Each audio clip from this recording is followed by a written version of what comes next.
Hi, welcome to Bad Movie Reviews.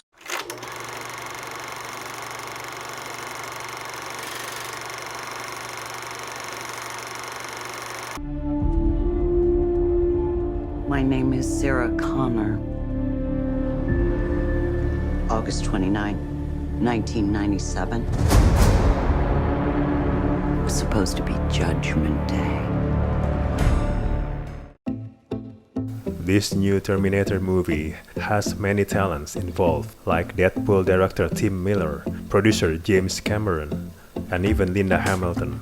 And yet, despite an A-list roster of talents, including people behind the scenes who theoretically should know how to resurrect this brand and move it forward, Terminator Dark Fate is just another bad Terminator movie in a string of bad Terminator movies. And yet, like the cyborg invention behind all of this, they keep coming and are really hard to kill. This time, it really seemed promising with Cameron back on board for the first time in almost 30 years. This film was going to erase all the confusing timelines set by all the sequels that followed and just pick up where Terminator 2 left off. It was also to be centered on a group of women, including Hamilton, Mackenzie Davis as an augmented soldier named Reyes, and Natalia Reyes as Danny, the innocent being hunted. It's quite simple, right? But not when there are 3 screenwriters and 5 people with stories involved. Like many of the semi-sequel or semi-reboot films populating the multiplexes, Terminator Dark Fate is at least partially a rehash of the original, with a Terminator, played by Gabriel Luna, emerging naked from thin air and the future, of course, to kill an unsuspecting young woman.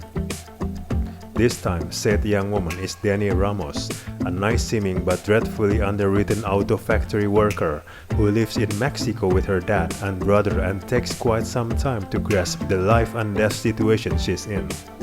Thankfully, she's got a protector in Grace, an augmented super soldier also from the future, who is part human, part Terminator, and has been seen to make sure Danny stays alive for reasons we won't learn until much later.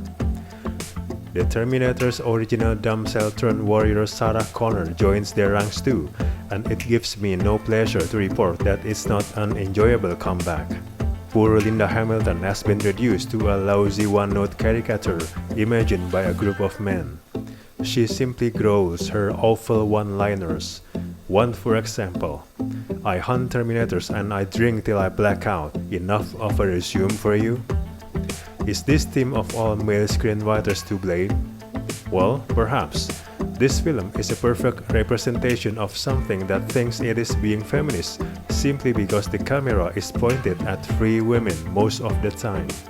But really, Danny is not much more than a plot device, and Sarah is a reductive stereotype of an embittered woman.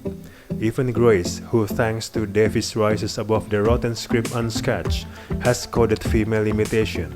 She's powerful, of course, but she has emotional and physical weaknesses too. Arnold Schwarzenegger adds a dash of life and much-needed comedy when he makes his late movie entrance. Without giving too much away, the original Terminator has been leading a surprisingly normal life for the past few decades, and it's a rare delight in Dark Fate. I wish I could say the action made up for the story deficiencies, but a lot of it is just so jumpy and confusing that it's hard to even track on what is happening. There are some inspired moments, like an extended sequence at the Hoover Dam and the high-octane freeway chase that essentially opens the film.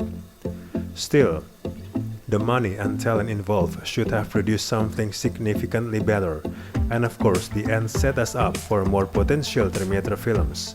After Dark Fate, the question is no longer who can save Terminator, but who will be bold enough to just let it die.